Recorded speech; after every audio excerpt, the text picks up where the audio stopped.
We have this very first question, and this is a video question from Twitter user at @glasshalfwrong. But he's a law enforcement officer named Brian from Ohio, and he has a video question for us. Control room, let's see it.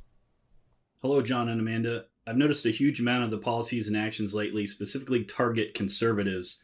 Vaccine mandates, leading to military discharges, political firings, January 6th prisoners without trial or bail, conservative teachers fired or not hired, Truth Social drop from Google, White House working with big tech to censor and ban doctors and conservative journalists, the DOJ and FBI that target school board parents opposing CRT, targeting conservative journalists for investigations, threat tags on conservative flags, such as those that support the Second Amendment, the Gadsden and Betsy Ross flags, even the black and white flags, which has pro-police variation with a thin blue line, as seen on my screen.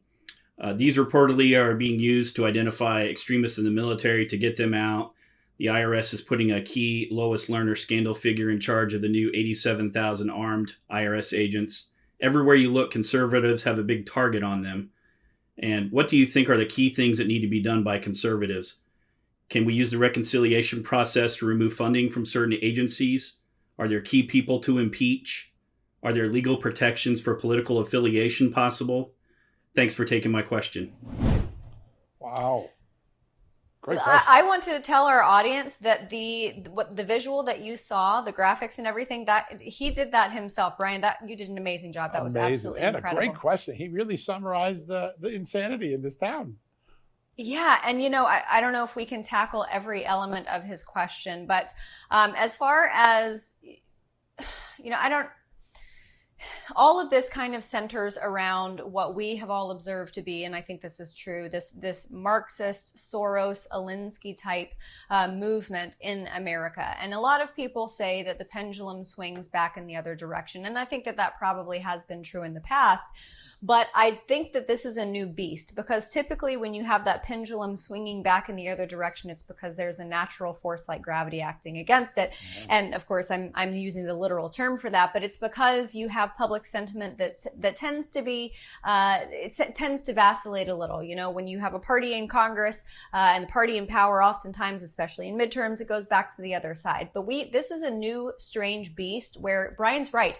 In every single segment of America, in education, in Hollywood, in culture, in religion, in everything, the left has been so good at activating people within those places. And, I hate to bring it back to my soapbox as far as running for local office, but you guys, you have to get involved. There are 20% of Americans, I heard this statistic earlier, there are 20% of Americans who consider themselves to be politically persuadable. So that means that you have to get out, talk to your immediate neighbors, talk to people who, you've never had conversations about politics with before, because especially heading into midterms, it is so important to make these policy changes, because that's the only way that the pendulum is going to swing back in the other direction. You got to shove it in the other direction. Yeah, listen, I the best advice I've heard conservatives who are really thinking about this, people like Newt Gingrich, is take the left's tactics and turning them around. So one of the tactics the left uses every day, they go to court. They do a thing called lawfare, use the courts to force a change in America. Well, if you're worried about censorship, if you're worried about illegal intrusion of rights and privacy, go to the courts. The Supreme Court is very favorable to conservative causes right now. That's the first tactic I've heard conservatives say we're going to use a lot more.